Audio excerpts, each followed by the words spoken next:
Hi everyone, welcome back to Under the Lemon Tree, where today we're going to be discussing the season 1 finale of House of the Dragon, episode 10, The Black Queen.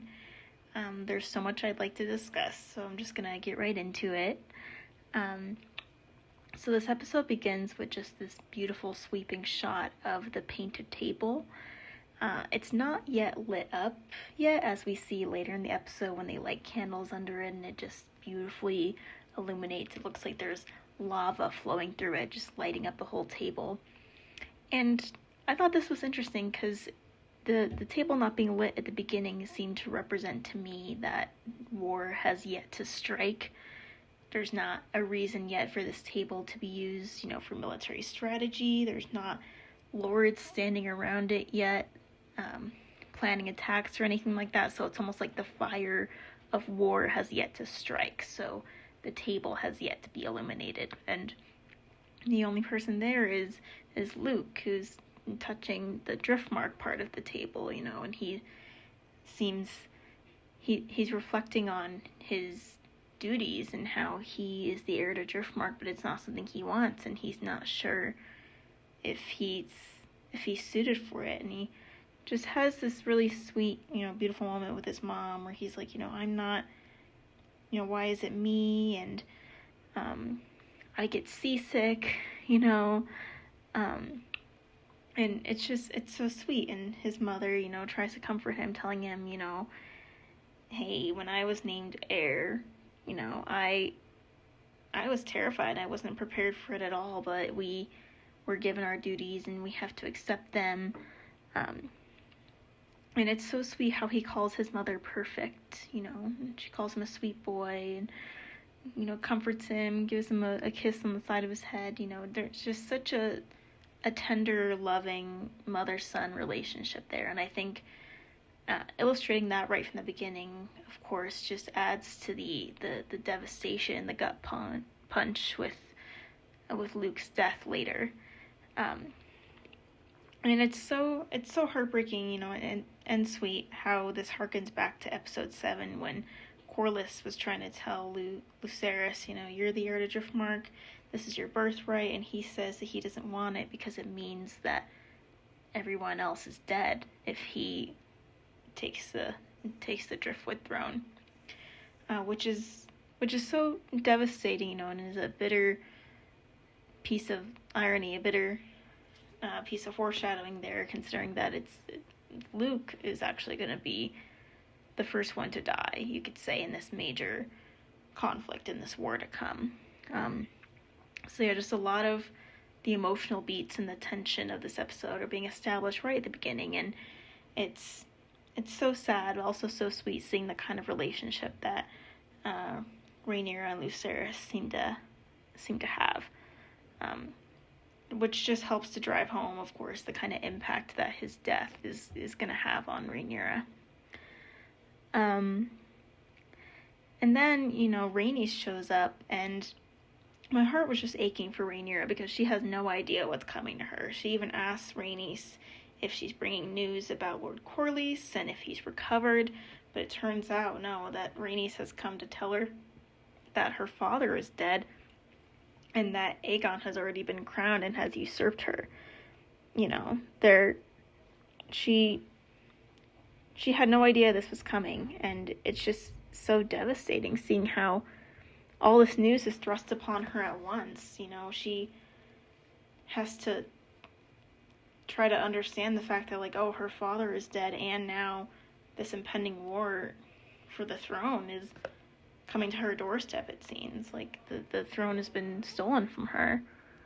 And her reaction to this news is really interesting. The way that she clutches her stomach. It seems like she's feeling an interesting mix of physical pain, because this is when labor begins for her, but also just, these feelings of anger and betrayal and disbelief. She can't believe that they've crowned Aegon. Perhaps she really believed that Alicent wanted to support her, the same way that I kind of felt that way too. The last time they saw each other at that dinner scene, Alicent raised her glass and said, Rhaenyra will make a good queen, and it seemed like things were turning around.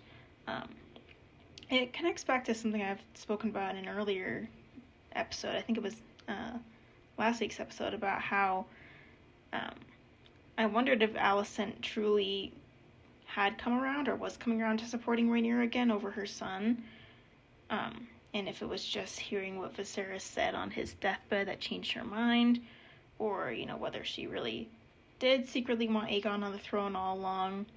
It's interesting seeing that and considering that when we look at Rhaenyra's reaction, because she definitely seems to feel a sense of betrayal from Alicent. After she just said that she would support her, and then Alicent turns around and helps to put her own son on the throne. It's devastating, you know, and I wonder if that's what Rhaenyra is feeling in this moment, is betrayal, especially from Alicent. Because Daemon also blames Alicent in this moment. You know, he claims that Alicent murdered Viserys and then stole his throne. So it seems like both of them have blamed Alicent in this moment, and Rhaenyra especially seems to be feeling betrayal from her. I thought it was interesting how Daemon kind of put together or understood that Rhaenys had the opportunity to burn the Greens alive, and Rhaenys' response was kind of interesting to me, where she said that the war is not hers to begin, you know?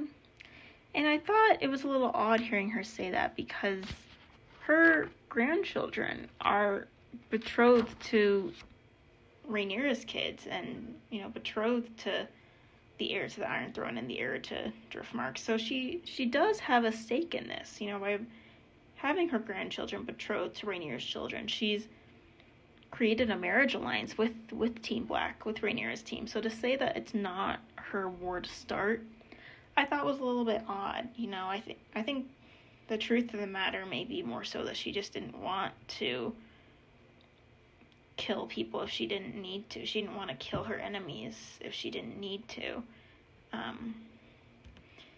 Maybe she didn't think that was a satisfactory answer at that moment, because Daemon clearly at that moment was bloodthirsty and was wondering why Rhaenys didn't just kill all of them. But yeah, I thought her response there was odd. And hearing the music, the way the music transforms over the course of this scene, you know, the somber music begins right away the moment that Rhaenys breaks the news that Viserys is dead. You know, she really wasted no time strolling in there and breaking this news to poor Rhaenyra. And over the course of this conversation, the music just turns more and more sinister, especially when she says, you know, the Greens are coming for you, Rhaenyra, and your children. You can really feel the weight of the fear of impending war in this scene, and I think the music only emphasizes that. Tying back to Rhaenys' decision to not burn Team Green, I thought it was really interesting hearing what Eve Best, the actress who plays Rhaenys, had to say about that in an Entertainment Weekly article from October 16th, where she said she related Rhaenys' decision to not burn the Greens with the war going on in Ukraine right now. And she stated that the moment where Rhaenys decides not to kill all her enemies is the moment where she proves just how good of a ruler she could be, and how, you know, the choice, she says, quote, "the choice not to drop the bombs is the greater choice," end quote. Which is interesting because there are several people who've compared the dragons in House of the Dragon to nukes, to nuclear weapons, you know, because they are in many ways the nukes of this world. You know, only the most powerful people have control of the dragons, and they're just this incredible power that can start war, can end war, can hurt, you know, and kill a lot of people and cause a lot of devastation in not a lot of time. So yeah, I've definitely heard that comparison made before, and it's interesting hearing Eve Best make this comparison as well, and it just shows another way that this show can relate to the conflicts that we see in our real world. You know, even being a fantasy show with dragons that takes place in a medieval society, there's so many ways that it can be connected to our world, and I really appreciate how she makes this comment that showcases this moral responsibility that people like Rhaenys have to use their nukes, you could say, their dragons, their weapons responsibly to not hurt people, you know. Although, of course, Rhaenys hurts a lot of people anyway by bursting through the dragon pit. I mean, obviously she kills a lot of civilians in the crossfire.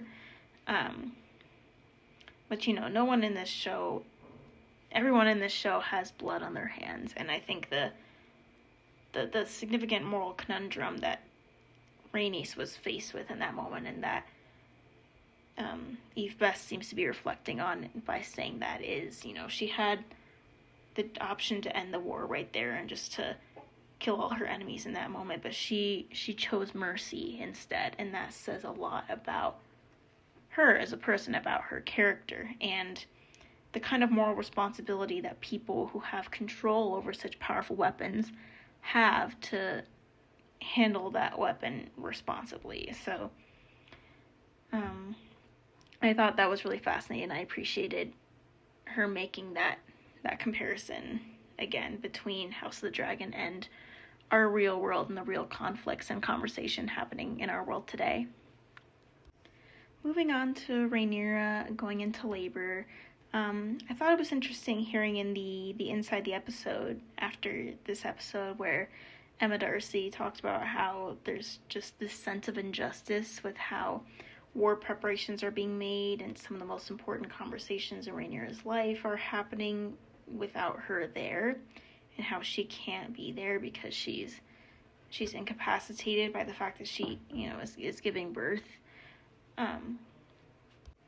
What I really appreciate about this scene and this conflict with Rhaenyra trying to give birth at the same time that war has come to her doorstep, it really emphasizes this conflict of gender that we feel throughout this show, and how, you know, Emma Darcy has stated before that Rhaenyra feels at odds with her gender. In some sense, she feels a conflict between her gender and the responsibility that's been put on her to become a ruler, since that's considered such a masculine role, you know, because only men have ever sat the Iron Throne.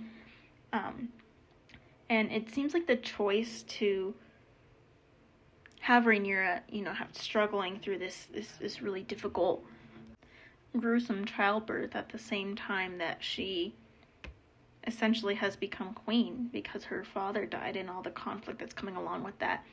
I think having the choice to have those two events happen at the same time really emphasizes this conflict of gender that Rhaenyra feels with trying to be a ruler, but also trying to be a woman and trying to be a mother, and how those roles kind of seem to conflict in this medieval society that can't reconcile the idea of a woman being in power and sitting on the Iron Throne.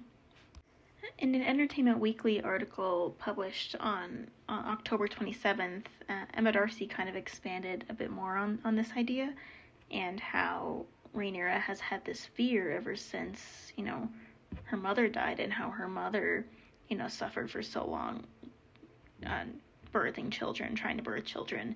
Rhaenyra's fear of having childbirth incapacitate her, and how that exact fear seems to be coming true in this moment when she's trying to give birth while you know, war is impending, and it's the moment when she is expected to, or seemingly supposed to, stand up as a ruler, but she can't. And there's such a tragedy to that too. Emma Darcy also stated in a GQ article from October 24th that it may have been a bit of a controversial decision to have Rhaenyra seemingly choose her own autonomy, her bodily autonomy, and choose her role as a ruler in that moment over her child, in a sense, when she's screaming, you know, get it out and everything. Because these two roles have kind of been, again, placed up as conflicting with each other, the role as a woman and as a mother and as a ruler. So it's really interesting seeing that. And in this article too, Darcy states how the same way that Rhaenyra is being physically torn apart by the struggles of this birth, you know, she's being psychically, emotionally torn apart by all these expectations being thrust upon her as a queen and as a mother. So it's very fascinating and devastating seeing that play out on screen and seeing how Rhaenyra has to face that. Part of me was so angry seeing how Rhaenyra is crying out in pain. She even cries out for Daemon at one point, and Daemon just won't go see her. One of the lords or someone there even suggests, you know, Daemon, do you want to go see the maester? You know, in other words, do you want to go support your wife? And he just gives him a look and commands once again for them to send out the ravens. And it's hard for me because part of me, you know, really felt like, you know, Daemon needs to be supporting Rhaenyra right now, you know, but the other side is like, you know, perhaps time is of the essence. Maybe he really does need to be taking the time to plot this war. Like, I don't know. I was really conflicted in that moment. I mean, it seems like even Rhaenyra, you know, was saying that Daemon has gone to plot his war, and this kind of connects to conflicts that we see later in the episode where Daemon is very interested in pursuing this bloody war, and Rhaenyra really doesn't want that. She doesn't want to see the realm burn to ashes. So yeah, it seems like early in this episode we're seeing the seeds of that conflict planted, where right away Daemon is trying to plot war while Rhaenyra is trying to maintain some kind of semblance of control over the situation when she doesn't have it. You know, Daemon's going and plotting, and she's just trying to give birth, and you know, she's trying so desperately to maintain some kind of control. She even tells Jace, you know, hey, nothing's going to be done unless I command it. And Jace tries to stand by his mom in that sense. You know, he tries to stop Daemon from sending out the ravens. So yeah, part of me was really, really conflicted in this moment, because in some sense this does feel like Daemon trying to take control from Rhaenyra as a ruler. You know, this is a moment when Rhaenyra is incapacitated, so Daemon has kind of taken the reins and is saying, hey, I'm calling the shots right now, send these ravens, listen to me, when really they should be listening to Rhaenyra. You know, she's the queen now, you know, she's the ruler. So part of me sees this as like a really selfish action by Daemon, yeah, trying to take control over Rhaenyra, but then the other part of me is thinking, you know, perhaps these preparations would have gone on anyway, even without Rhaenyra there, even though Rhaenyra desperately wants to be there, but she couldn't in that moment. So I felt very conflicted over, like, you know, how necessary is it that these preparations are made now? You know, why can't we wait for Rhaenyra to be present? Or is it so necessary that it needs to be done in the present? You know, is this Daemon acting selfishly and trying to plot this war, or is he doing what he sees as necessary in that moment, you know, time being of the essence and trying to plan as quickly as possible? I don't know, but I definitely was really conflicted with that, and I just really wanted to see Daemon go comfort Rhaenyra as she's crying out for him, and he just doesn't, and it's heartbreaking seeing him plot against her wishes, and, you know, that conflict does come up between them later in the episode, so this kind of plants the seeds of that. Moving on now to Daemon and Caraxes demanding loyalty from the White Cloaks, and he brings Jace along to watch. This reminded me of a couple different scenes from Game of Thrones, of course. Spoiler warning for Season 7, but also just for the very beginning of Season 1. I think this called back to both of those moments. I'll leave a timestamp in the description. You know, this is very reminiscent of the moment in Season 7 where Daenerys is demanding loyalty from the Lannister soldiers, and she has Drogon there, and she says, hey, if you yield to me now, you can join my side, whereas if you don't, my dragons are going to eat you, essentially. And then she burns Randall Tarly and his son for refusing to kneel. So this is very reminiscent of that, because Daemon's making a very similar demand, bow to me now or else. But it's interesting how by having and kind of insisting that Jaceres be there to watch, this scene was very reminiscent to me of Season 1, Episode 1 of Game of Thrones, where Ned Stark's sons, where Jon Snow and Bran are there to watch him behead a Night's Watchman for deserting after he encountered the White Walkers, and Jon tells Bran not to look away. It's very interesting because both of those scenes are similar and are similar to this scene in the sense that they are all about loyalty. Just like Daemon said to Jace before this scene, he said, I'll show you the true meaning of loyalty. Both of those scenes are scenes in which, if someone is perceived as breaking an oath of loyalty, the price is death. And it seems to be that kind of cutthroat attitude that Daemon is trying to instill in Jace. It's interesting, too, how the idea of honor comes up in these scenes. Because in the example with Jon Snow and Bran, it very much, the fact that Jon wanted Bran to watch this happen very much seemed to connect to this idea of honor, because later Jon quotes Ned by saying, the man who casts, the sentence should swing the sword. The idea that people should stick to their wills and their sentences, and if you sentence someone to die, that you should do it yourself as an act of honor. And it seems like that idea of honor comes up here too, because Daemon is telling these knights, hey, if you refuse to bow to me and refuse to bow to Rhaenyra here and now, you'll be given an honorable death, he says, by being killed by Caraxes. So it's interesting seeing how scenes like this shed light on these characters, but also this world and how they perceive these ideas of loyalty and honor and the price for seemingly breaking those oaths and those ideals. I'll touch more on that later in this episode, but it seems like that is especially a big deal in Game of Thrones, where we see a lot, through characters, for example, like Jaime Lannister.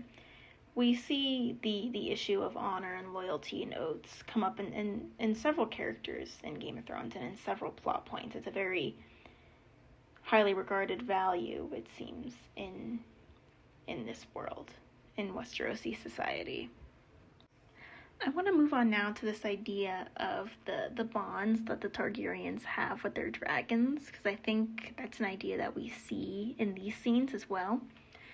As Daemon is threatening these white cloaks, Caraxes comes right on cue, right when he wants him to approach, so it implies a psychic connection between them. Caraxes knew when Daemon wanted him to show up. We also see that idea of the psychic bond between the dragons during Rhaenyra's childbirth, when, as she's crying out in pain, Syrax is also crying out in pain. And it's just really interesting how we're getting these moments throughout the episodes, throughout this series, that illuminate to us just how deep this psychic bond is between dragon and rider. Even in episode 3, when Daemon was fighting in the Stepstones, he got shot by an arrow and Caraxes cried out in pain. So I think it's really fascinating that we're seeing more and more examples about the power of a bond between the dragon rider and their dragon, and I think that idea connects to the conflict we see later between Lucerys and Aemond, which I'll touch on that later. But I think this also touches back to the idea of the Targaryens claim that they're able to tame dragons because they share blood with them, because they're kin with them. even in season 1 of Game of Thrones, Viserys the third, I think he is, not Viserys, Rhaenyra's father.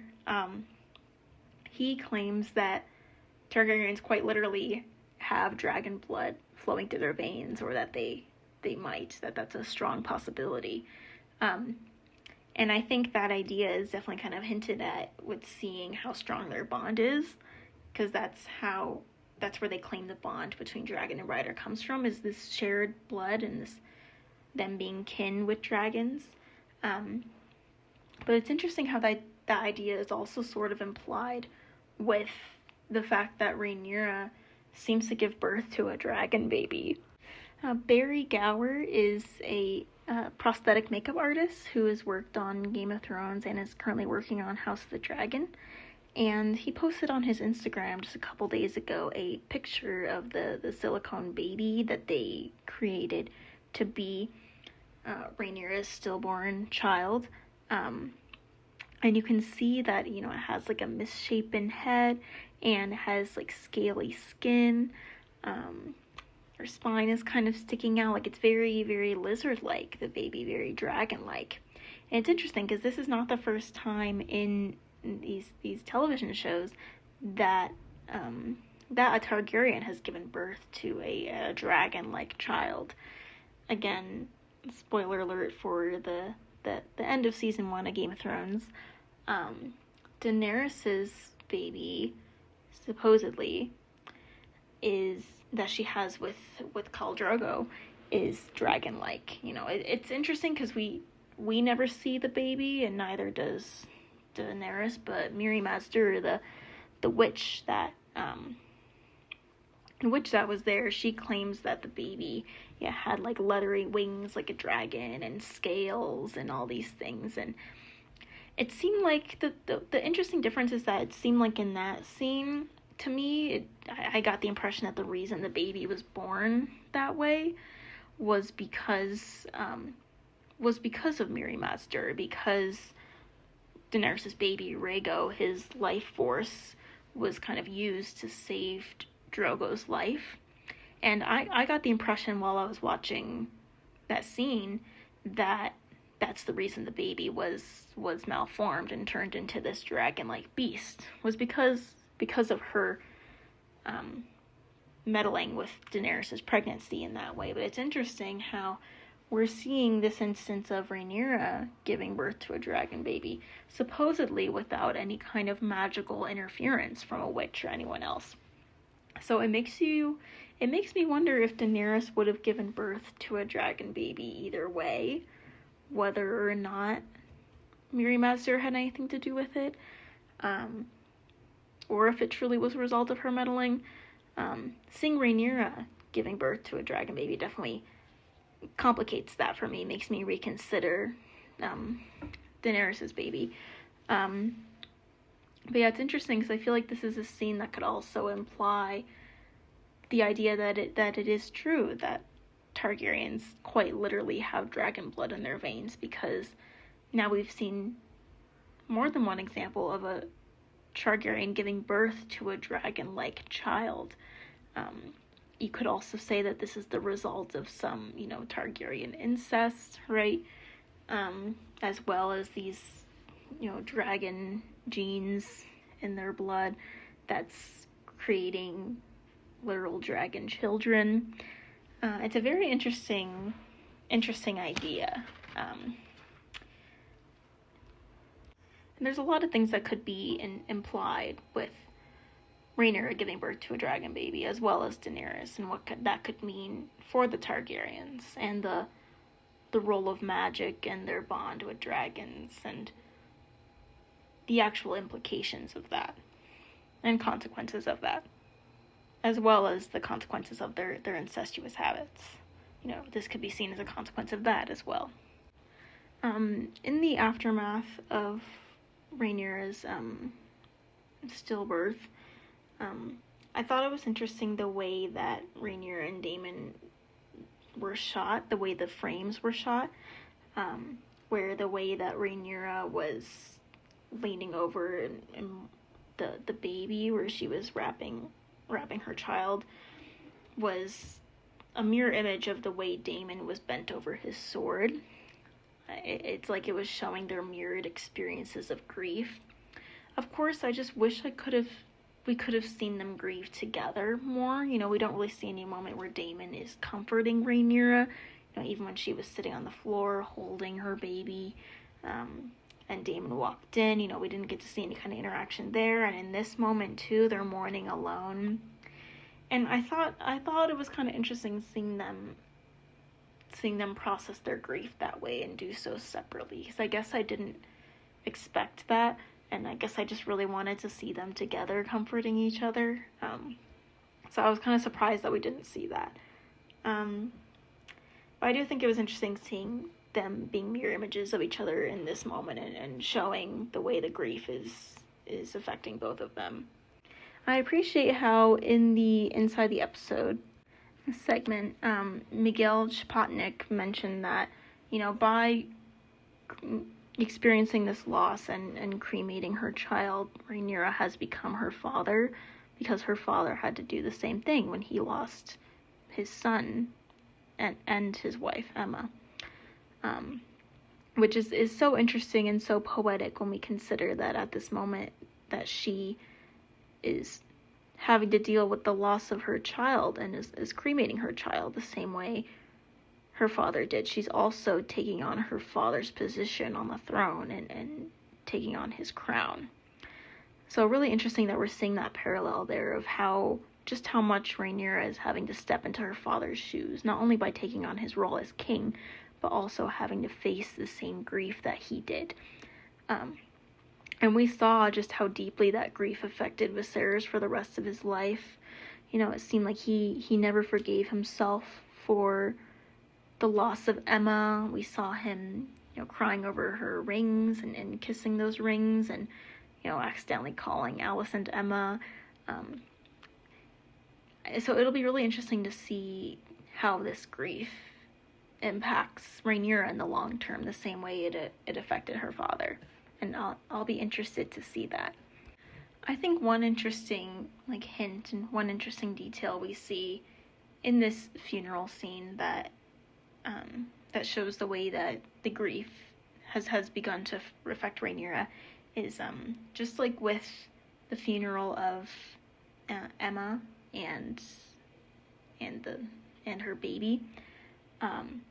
During that funeral, Rhaenyra, you know, was looking straight forward at the pyre, while Daemon was looking at her, and that similarly happens here in this scene. So we see that parallel there, but a difference between this funeral and Emma's funeral is that at the moment when Rhaenyra lit the fire of her mother and her brother, she had to look away. You know, she couldn't look at it.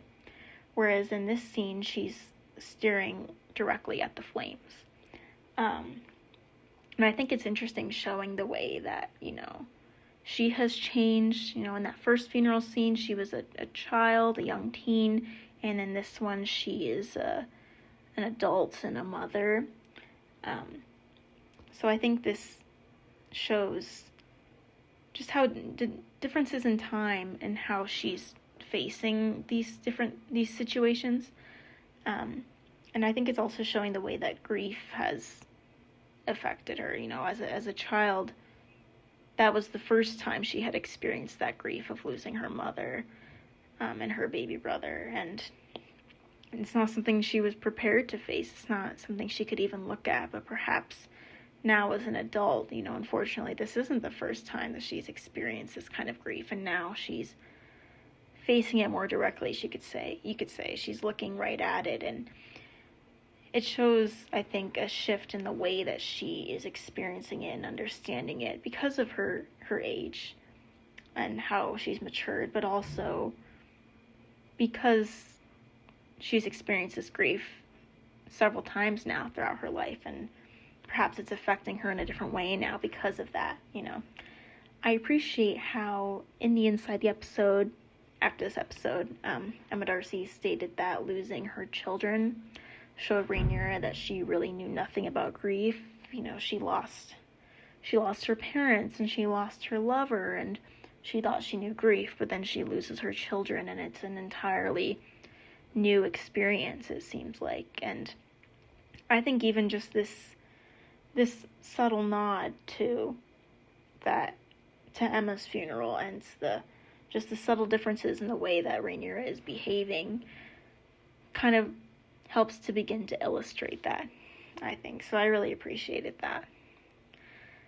Tying back now to what I was talking about earlier with how Rhaenyra feels in conflict with her gender, with how she's trying to face her responsibilities as queen while at the same time being a mother and giving birth and being a woman. The same way that the fact that she was having to give birth at the same time that this war is impending and she's expected to step up as a queen, and the fact that those moments were happening at the same time were showing the conflict Rhaenyra feels with her gender. I think that's similarly shown in this funeral scene as well, because at the same time that she's mourning the death and the loss of her baby, she's being crowned as queen, and she's being expected to take on this mantle. And it's just so devastating that she's being crowned at her baby's funeral, because it almost shows that she doesn't even have the time that she needs to properly mourn her father or mourn her baby, because she immediately has to, accept this crown on her head and take on the role as queen and prepare for war. And it's devastating. It's like she can't experience this grief as a mother while at the same time trying to take on this mantle of queen. So I think it's really fascinating that this is another example in that episode of when how the showrunners have shown this conflict of how Rhaenyra is trying to face and understand and rationalize her gender, and how that conflicts with these Westerosi norms and what's expected of a ruler and what's expected of women, and how those things come into conflict with each other. This was another really heartbreaking, really devastating, really interesting look at that, and a really interesting way to illustrate that conflict by putting these two things, making these two moments simultaneous and putting them together and showing the way that they're conflicting with each other, and how Rhaenyra has to face that and try to navigate that. It's also very poetic and fitting, too, that this moment of Rhaenyra's crowning is a very somber, fearful moment, being at her child's funeral, because, this is very reminiscent to me of when Rhaenyra was crowned, when she was named heir at the end of episode 1, and she just looked at the camera just full of fear. And when she was weeping at her father's bedside in episode 8, saying, it's a really heavy burden that you've put on me becoming queen. I don't even know if I want it or if I can handle it. It's definitely been made very evident throughout this series that, sitting on the throne is no small thing, and there's a lot of responsibility and a lot of danger that comes from that. And I think Rhaenyra is astutely aware of that and feels that tension and that heavy weight on her shoulders. So it's very fitting that this moment of her crowning then is also a moment of deep sadness and fear, because I think it just kind of emphasizes that point of how dangerous and fearful becoming queen is, and everything that entails for Rhaenyra, and everything she'll have to face becoming queen, and how she presumably is about to be thrust headlong into a war because of it, and her life is in danger because of it.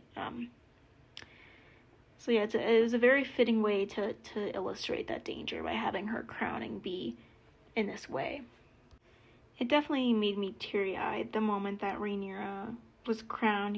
Daemon turns around and crowns her, and he kneels to her and proclaims her his queen, and her theme starts playing, and everyone else kneels to her, and it's just such a powerful moment, as well as being a very somber, sad, and fearful moment. And I think all of Rhaenyra's fear and all of her grief was really coalescing into this moment, and thought it made it incredibly emotionally impactful, especially with the music. It really pulled on my heartstrings.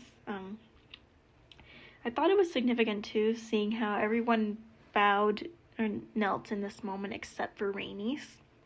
And I think that shows us that at this moment, Rhaenys wasn't loyal to Rhaenyra. She proclaimed, when she first showed up to Dragonstone at the beginning of this episode, that she was only telling Rhaenyra this because she's loyal to her husband and her house.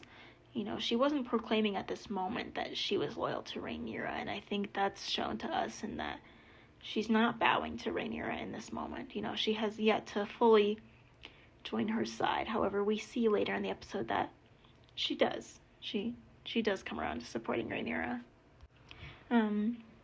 Immediately after this moment, when Rhaenyra walks into the room with the painted table, she just looks so incredibly powerful with this crown on her head and her guards surrounding her. This is... I'd been waiting for this moment, seeing Rhaenyra as this powerful queen. It was very exciting to see her for the first time, be introduced as the queen. Daemon announced her with all her new titles and having all these lords standing around the painted table looking to her and these guards surrounding her, this slow motion shot of her walking down the hall. It's all just very, very powerful, very effectively showing her power as a queen. It also, I think it's significant that this is the moment now when the table lights up, the candles are put under it, and you just see these fiery streaks going through the painted table, because now it feels like the spark of war has begun, you could say, and that's what's lighting up the painted table. Now is when all these lords are here to prepare for war, and that could be the light and the fire of Rhaenyra, you could say, and how she's stepping up to the plate and saying, okay, it's time for me to plan, this is really happening, and this war is coming, and I need to start making preparations. So that fiery preparation and just the fires of war and that anticipation and that fear and all of that is here in this moment, and it seems to kind of be activating the painted table, you could say, lighting it up with preparation for it being used now as a piece to plan war. So I thought that was really interesting, and I enjoy seeing that contrast between the moment before the painted table is illuminated and the moment when it is first illuminated, to illustrate kind of the significance of what that means. I also kind of appreciated the moment of levity in this scene where there's a bit of awkwardness with Rhaenyra walking in that room. It's almost as if people don't know how to look at her anymore, almost as if they treat her differently now and see her differently because she is their queen now. Even the guards, try to continue to follow her, and she gives them a look, and yeah, it's just everyone, especially Rhaenyra, seems to be kind of awkwardly trying to assume these new roles with Rhaenyra as queen and how things are changing because of that.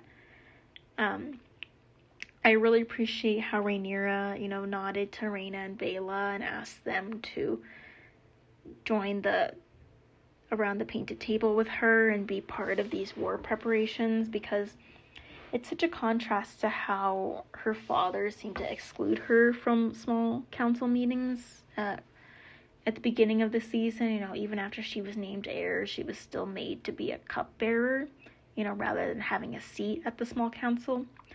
And, she was making suggestions of what should be done about the war in the Stepstones, and instead she was sent away to go and, do something else, make another decision. She was being actively excluded from those conversations. So I appreciate that Rhaenyra is taking a stand to not do that same thing to Rhaena and Baela. I think it implies, kind of showcases this progressive nature of Rhaenyra, by becoming queen and taking on this mantle of becoming the first queen of the Seven Kingdoms. She's trying to challenge this patriarchal system and this patriarchal order that rejects female rulers and is inviting other women to to step up in positions of leadership and be active parts of these preparations, as well as her.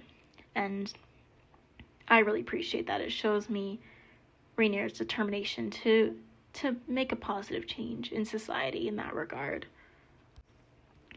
It was also interesting in this scene seeing the conflict continue to intensify between Rhaenyra and Daemon.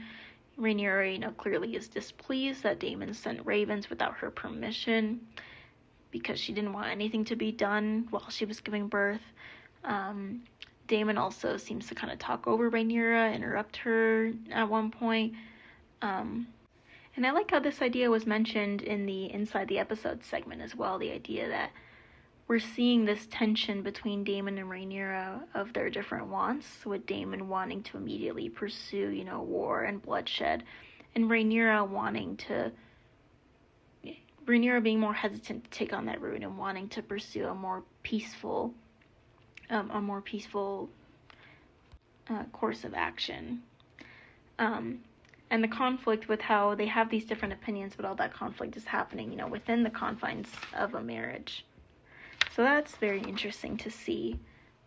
And I think this is a conflict that is boiling between Daemon and Rhaenyra throughout the episode, beginning with Daemon sending the ravens against Rhaenyra's wishes while she's giving birth, to this scene to later when they have this confrontation in front of the fire.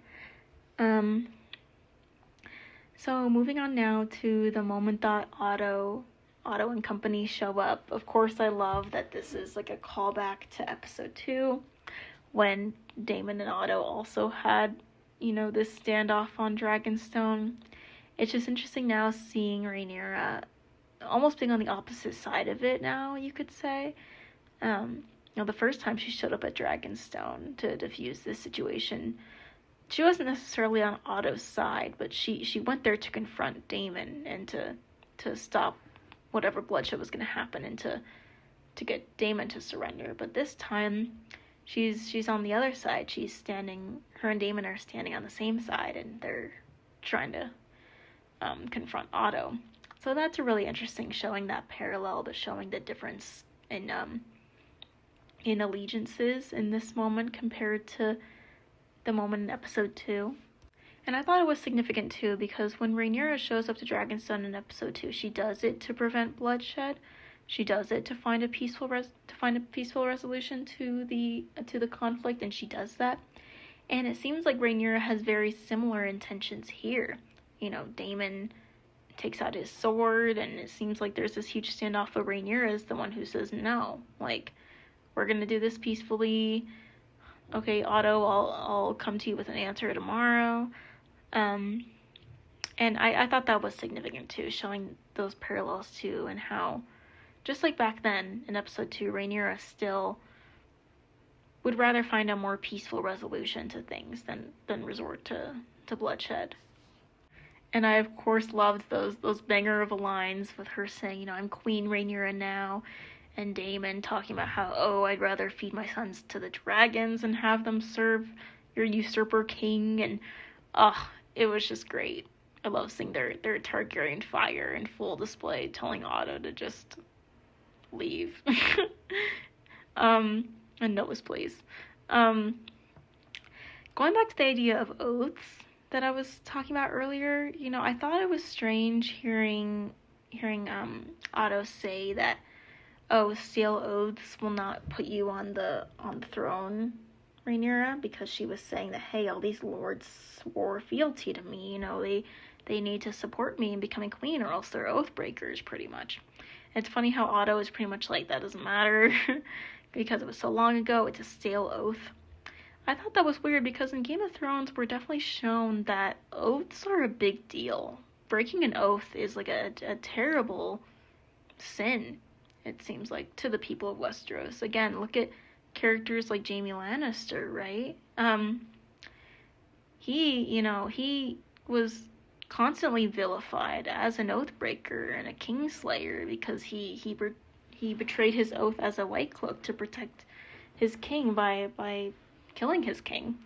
And the conflict of oaths, and how do you which ones do you stay true to, and can you ever stay true to your oaths, and what if they conflict each other and everything? Like, oaths, the point I'm trying to make is oaths are a big deal, and it seems, in this world. So I found it kind of interesting that Otto was saying in this moment that they didn't matter, or that, you know, from long enough ago, people forget them and it doesn't matter anymore.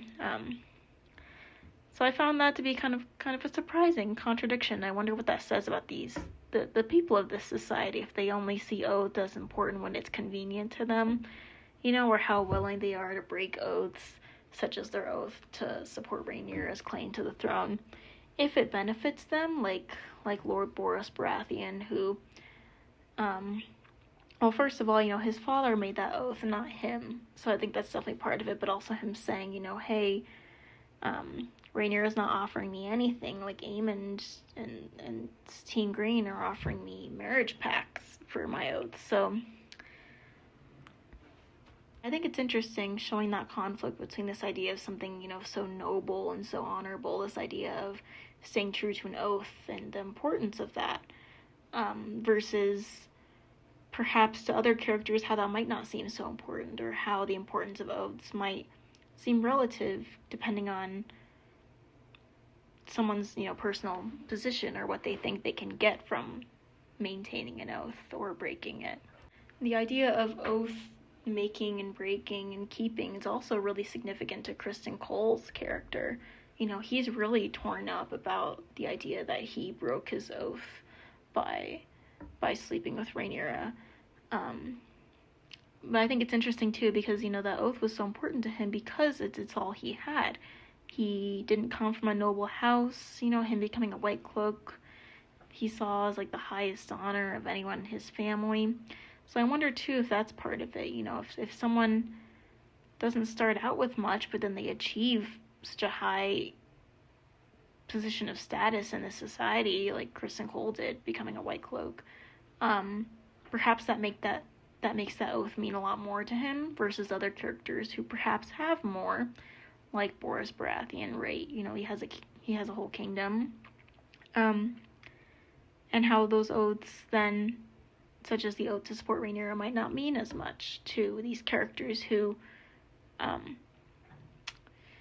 or they have more, you could say. You could say that they don't have as much to lose by breaking an oath, or they perhaps might have things to gain by breaking an oath, like this marriage pact that Borros secures for his house. So I'm just really fascinated with this idea of oaths and their significance, or when they are and aren't significant, and the kind of the impact that has on different characters, because that seems like a really significant point in Game of Thrones and also in this show. I love when Rhaenyra just walks right up to Otto and calls him a traitor and rips off his pin and throws it into the ocean. Like, I just thought that was so funny. And when the Maester approached, I really thought he was going to be handing Otto a replacement pin. Like, that would have been really hilarious. Like, the second Rhaenyra just throws into the ocean, Otto just pops on a new one. Like, I have a spare. Like, that's what I thought was going to happen. But yeah, that was funny. I appreciated Rhaenyra's, like, brazenness. Like, she was going to call it as it is. Like, you're a traitor. You don't deserve to have this pin. I'm throwing it in the ocean. Like, I loved it.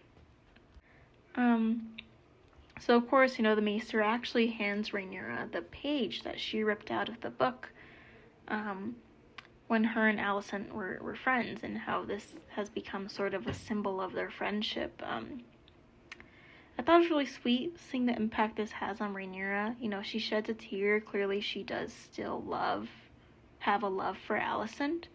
And it seems like Alicent does still have a love for Rhaenyra, too, you know.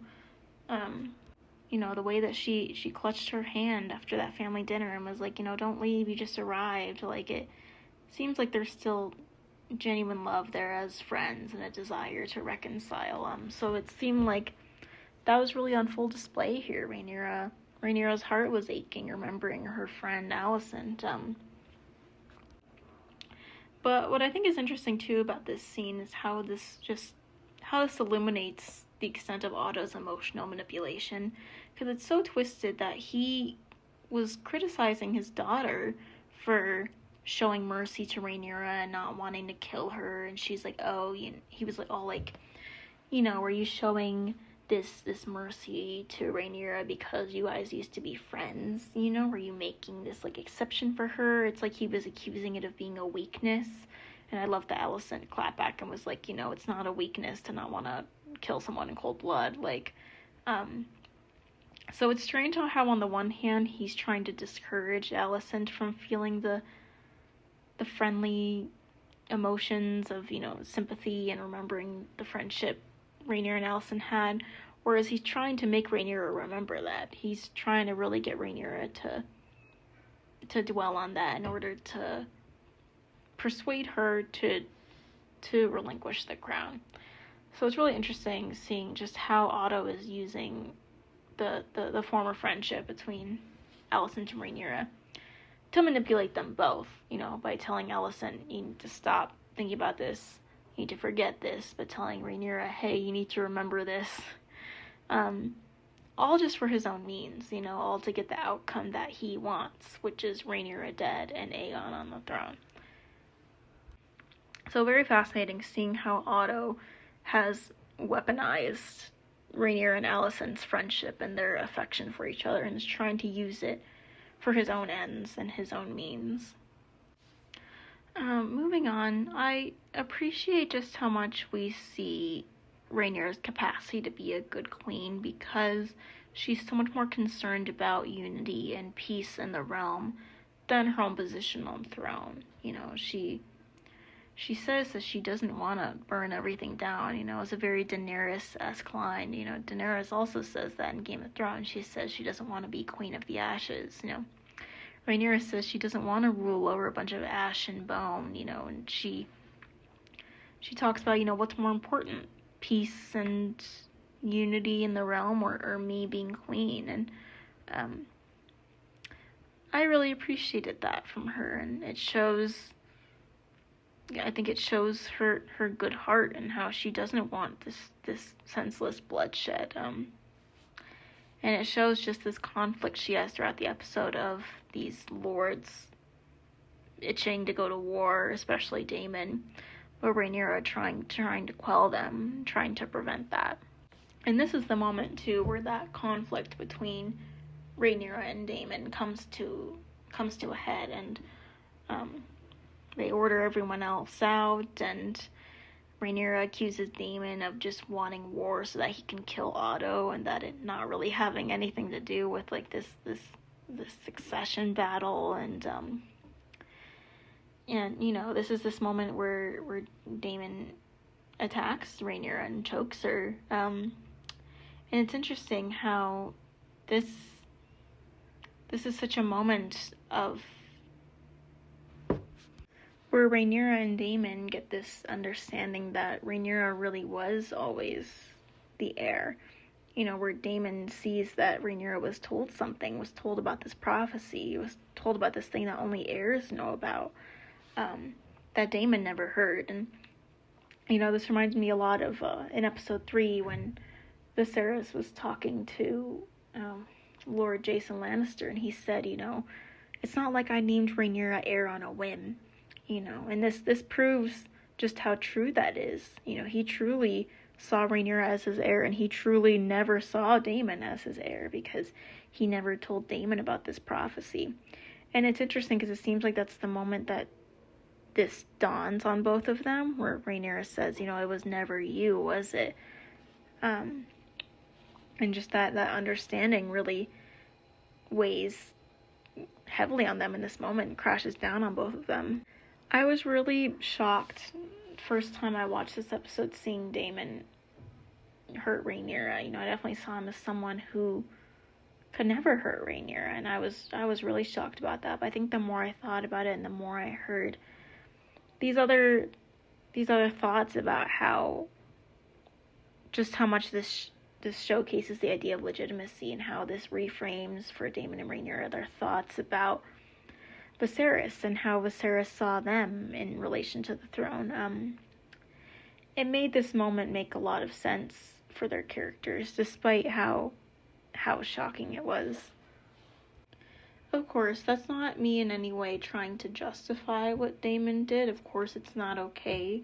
You know, this is an act of domestic violence, and that's terrible and inexcusable.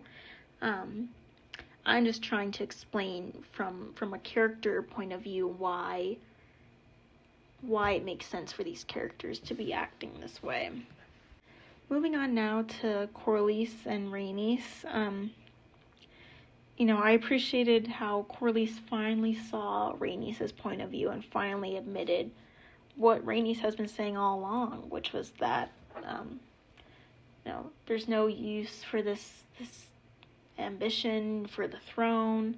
You know, all this ambition is going to do is put the lives of our children in danger, which is exactly what it does. You know, both of their children are dead now.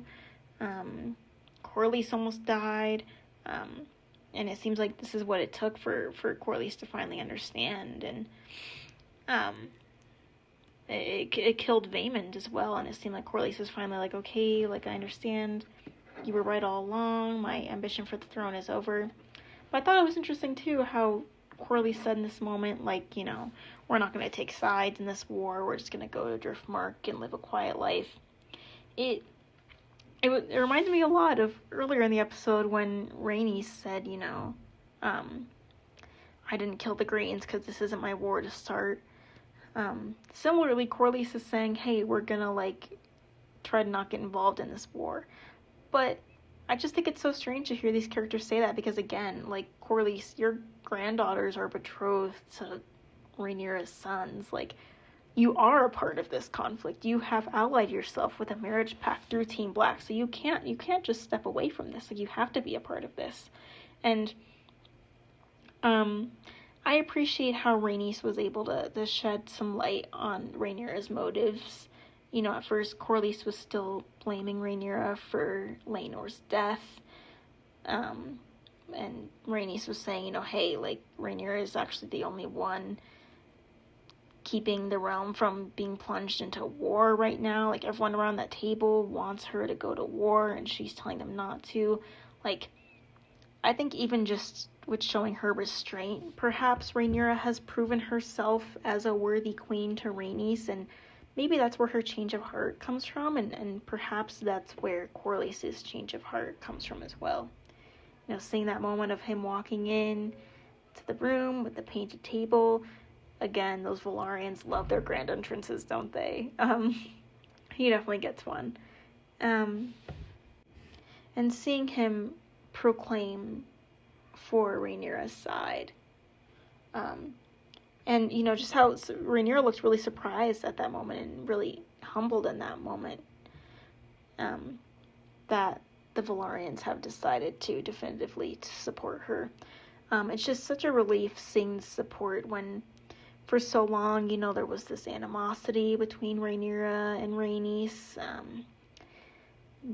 Corlys and Rhaenys suspected Rhaenyra was responsible for Laenor's death, and, you know, of course, there was the whole Driftmark succession crisis happening, and it's such a beautiful relief now seeing the Velaryons definitively stand by Rhaenyra, and it almost feels like Rhaenyra and Rhaenys have buried the hatchet. You know, we've seen these two really not been a fan of each other throughout the entire series. They've not really had any nice things to say to each other or about each other. But to see them really ally with each other in this moment and have this mutual respect and understanding of each other, and have Rhaenys see Rhaenyra's capacity to be a good ruler and how that seems to have swayed her to want to support Rhaenyra. It's such a beautiful moment, and it's such a beautiful resolution of this conflict that we've seen between them again throughout the course of the season. It was also such a beautiful, powerful moment of relief when Corlys proclaimed that they have control of the stepstones, and are setting up like garrisons and things to keep it defended, because this is exactly what Rhaenyra said should have been done a long time ago. I think it was back in episode 6, you know, where she was kind of criticizing Alicent and the rest of the council for saying, hey, like, the second Daemon and Corlys won the stepstones for the first time and killed the crab feeder, we should have set up garrisons and, kept men there and done something to keep them guarded. This is what Rhaenyra wanted and what she thought was best. And to see that Corlys has done that successfully is incredible. Like, that seems like a pretty huge advantage to Team Black, because as Corlys said, this could be used as a strategic position for Team Black. They can cut off shipments to King's Landing and force them to surrender by cutting off their supply lines, which is just so brilliant. So yeah, this really proves that there's some serious strength to House Velaryon. Of course, I don't think there was any doubt of that before, but especially now that they've taken the stepstones and the way Corlys proposes that they use that position to their advantage, like, it's a huge advantage for Rhaenyra to have the Velaryons and control of the narrow sea under her belt. So that was such a great and exciting thing to see. I also thought it was such a beautiful, powerful moment seeing Jace stand up and saying, hey, instead of sending ravens, Mother, you should send us.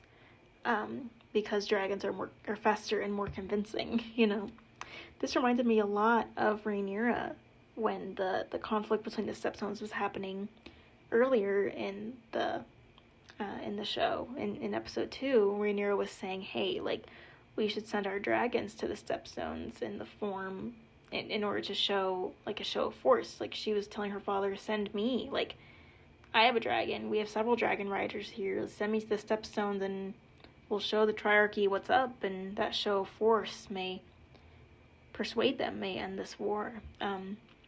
So the fact that Jace makes a similar proposal, really shows that he's his mother's son, shows their similarities there.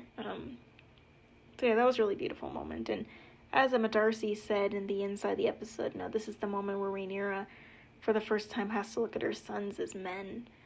And it was beautiful seeing them really step up in this moment and want to support their mother in this way. The same way that Rhaenyra wanted to step up when she was young. Going back to the relationship between Luke and Rhaenyra, it definitely seems like Luke has a closer attachment to Rhaenyra. Perhaps that's because he's the younger one. But it's so sweet, seeing this moment when Rhaenyra is preparing to send them off and is giving them the scrolls, Luke calls her mother instead of your grace at first, the way Jace does, and, the way they hold each other's hands, and Rhaenyra, brushes his shoulder, and the way they look at each other, like, it seems like Luke is definitely more attached to his mother, you could say, than Jace is, which I think makes the pain of Lucerys' death even more palpable and intense for Rhaenyra. Like, I think the showrunners wanted to give us a sense of how close this mother-son bond is, to just really send home and even deepen and emphasize just how hard his death is going to hit Rhaenyra and affect her. And then when they take off, Jace, Luke, and Rhaenys, I've been calling it Daenerys' theme throughout the course of my podcast. I don't quite know if it's Daenerys' theme or if it's just more of a dragon theme generally, but that theme plays again as they take off. And I love anytime they play this theme in the show, just it conjures back images of Game of Thrones and Daenerys riding her dragons, and it's a beautiful theme. I really enjoy it. Just really showcases the beauty and the majesty of the dragons every time I hear it. Moving on now to Daemon singing to Vermithor. This is a really interesting scene. Definitely has been a hot topic of conversation, seems like, online. I've seen several translations of the song, which is super cool. A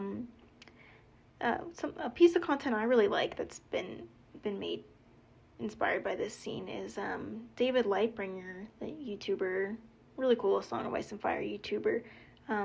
He made a video kind of theorizing on what this song is really about and how he thinks that this song kind of explains the origins of the bond between the Valyrian dragon riders, the Targaryens, and the dragons, and what the 3 heads of the dragon might really mean. I really appreciate his thought on that and his theories. It's not a theory that I'd ever heard before or really thought about. So yeah, definitely check that out if you're more interested in what exactly Daemon's song might be about, and if you want to hear his theory about where the bond between Targaryens and dragons came from and how that works, because this is kind of an alternative theory to the idea of, like, Targaryens having dragon's blood in their veins. This is like an alternate interpretation of how they might be quote unquote related and like kin of each other, allowing for that bond. So really interesting stuff. Yes, very beautiful lullaby type song that Daemon is playing. I do wonder who will ride Vermithor, and if Daemon is preparing Vermithor to be claimed. So that's interesting. I also appreciate the way that this scene is shot to show that connection between dragon and Targaryen, dragon and dragon rider. How Daemon and Vermithor both see each other, within each other's eyes and the reflection of each other's eyes, showing that bond and that capacity for connection. Very interesting, and I'm interested to see where that goes and what plans Daemon has. We know he wants more riders to claim more dragons, because there's 13 dragons on Dragonstone. He thinks that's a huge advantage for Team Black, which it is. But yeah, just like Rhaenyra said, who's going to ride those dragons? I guess that's a question that'll need to be answered perhaps in season 2. Moving on now to Lucerys arriving in Storm's End. Just like its name, it's fitting that Storm's End is very stormy and ominous. I can't help seeing this is also foreshadowing the danger and the ominous situation that Lucerys is stepping into. Little does he know.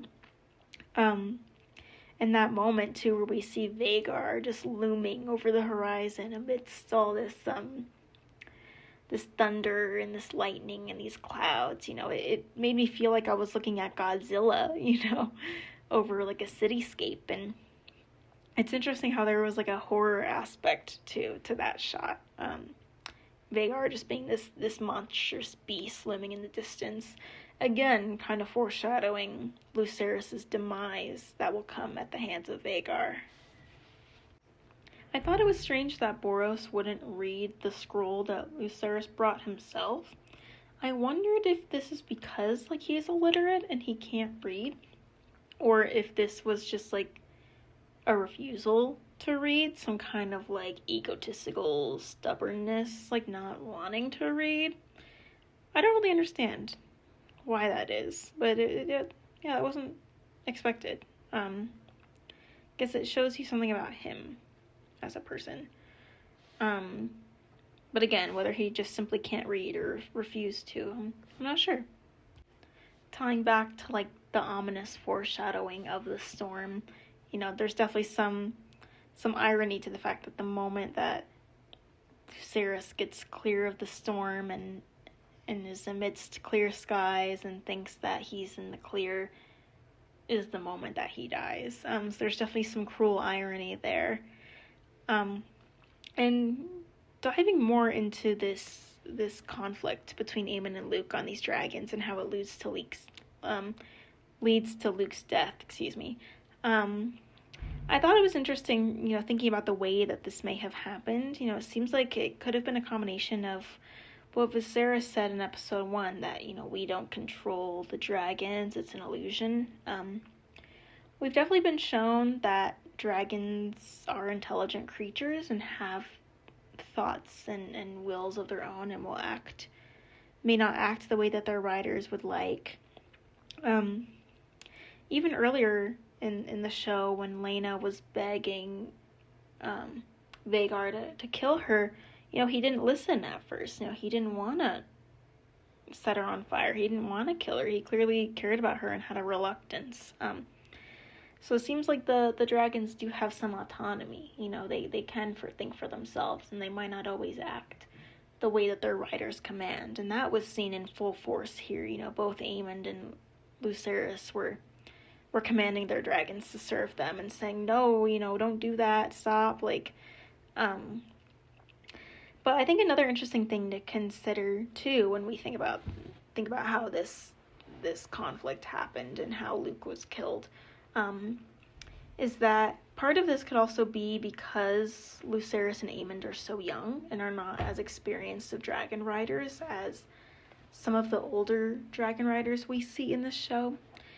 It seems like more experienced dragon riders who've been riding their dragons for longer have pretty impeccable control over their dragons. Like I mentioned earlier, Daemon was able to summon Caraxes without even saying a word when he was threatening the White Cloaks. Now, they came right at the moment Daemon wanted them to, and when we connect that to the bond that dragon and dragon rider seems to have with Syrax and Caraxes being able to feel the physical pain of Rhaenyra and Daemon, respectively.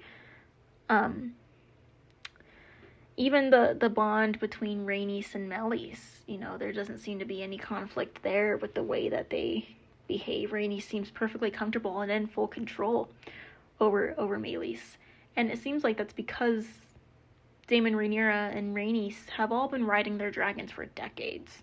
They all are very experienced dragon riders, and with that, there seems to be that very deep bond with their dragons, being able to feel their physical pain, but also there doesn't seem to be conflicts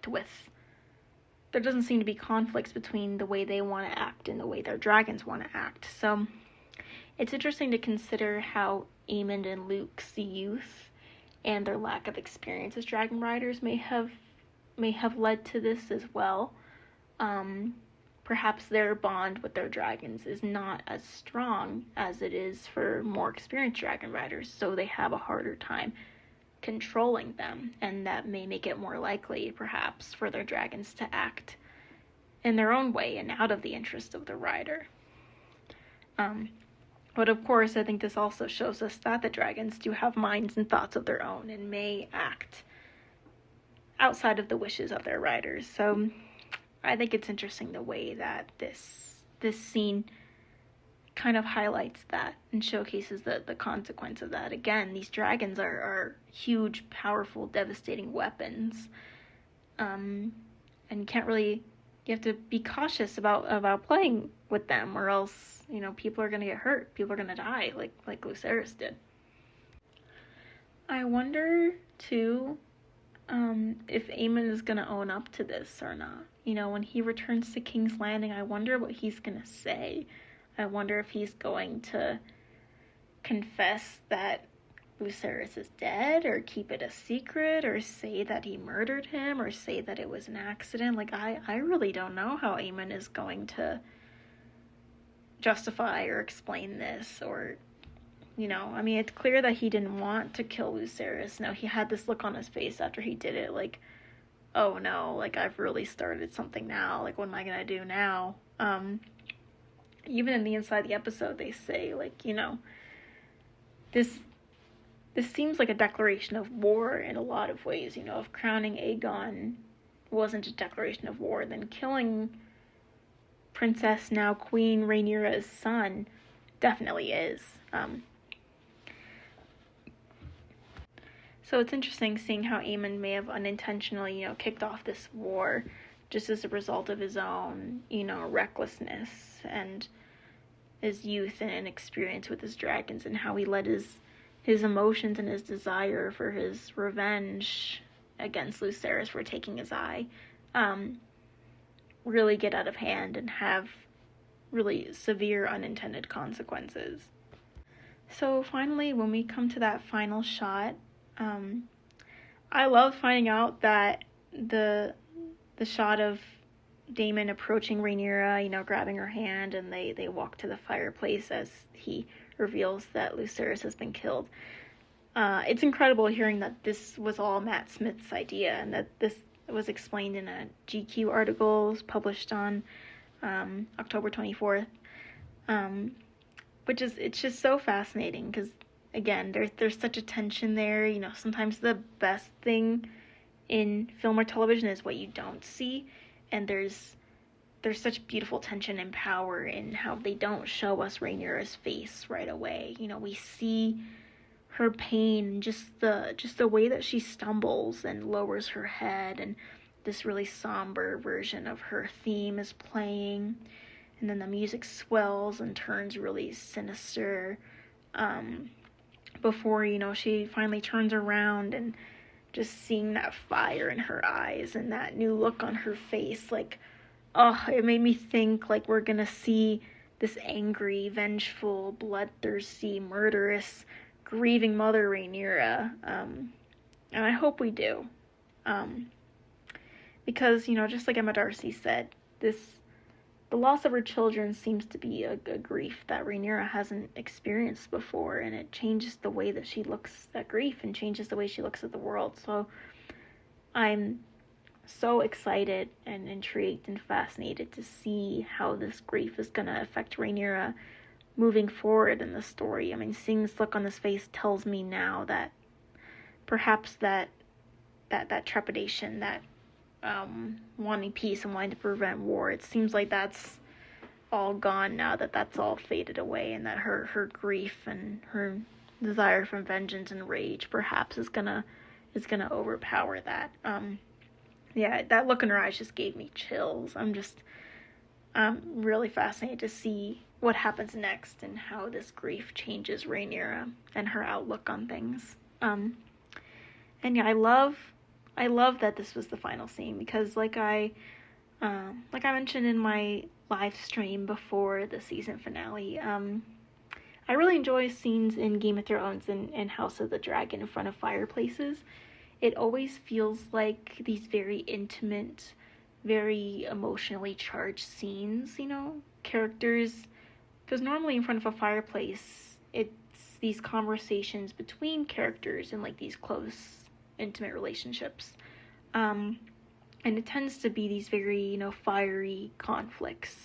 This seems to be emphasized by the fact that they're in front of a fireplace, right? You know, fireplaces tend to be places of community. You know, people have fireplaces in their living rooms, and people gather around those and around campfires with their friends and with their family to exchange thoughts and stories and things. So I guess the setting of a fireplace feels like a very intimate setting to me. And seeing how in Game of Thrones and House of the Dragon, fireplaces, scenes in front of fireplaces have always been, yeah, very emotionally charged or emotionally intimate, whether that be characters getting into an argument, or, you know, just really, really connecting with each other. So I really appreciated how this scene was also a scene in front of a fireplace. You know, Rhaenyra's delivered this devastating news, and it seems like a moment of reconciliation almost between Daemon and Rhaenyra. You know, the way he grabs her hand to comfort her and they walk together towards the fire. It's a moment of unity for them, and I think it again implies their commonality. You know, Viserys said that Daemon and Rhaenyra both have the blood of the dragon, they're both fiery, so perhaps we're being shown that similarity here with the visual similarity of them. And seeing them walk towards this fire again, that could metaphorically represent Rhaenyra giving in to her fiery desires. She could be walking towards her own Targaryen fieriness, which may, you know, rear its full ugly face in the season and the episodes to come, in the wake of the death of her son, and how she's gonna have to face that grief and how it'll affect her behavior and her outlook in the war to come. So the last thing I want to discuss is something that was mentioned inside the episode that I thought was really interesting, where it's discussed how Emma Darcy says that through motherhood, Rhaenyra has seemingly built kind of a tribe of her own and her own family, and created a space where she's free to be herself. And And how this kind of connects back to episode 3 when Viserys was really urging Rhaenyra to get married and she was really resistant to it. And, Viserys was saying, you don't need to be so lonely and so angry anymore. Like, and Rhaenyra's like, oh, what, you think a man, getting married will make me happy?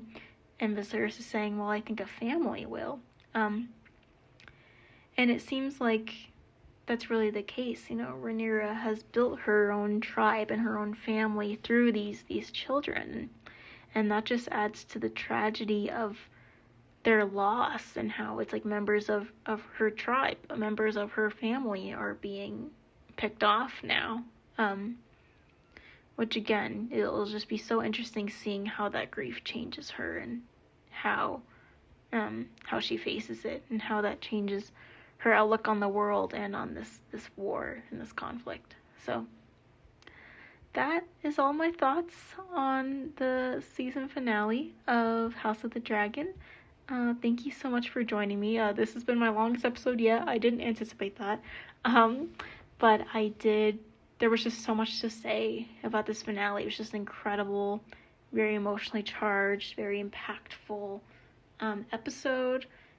So much of the conflict in it seemed to be painted by Rhaenyra's grief, and how grief affects her, which was just such a fascinating thing to see. Thank you so much for joining me, and I'll see you next week for the next episode of Under the Lemon Tree. See y'all next time.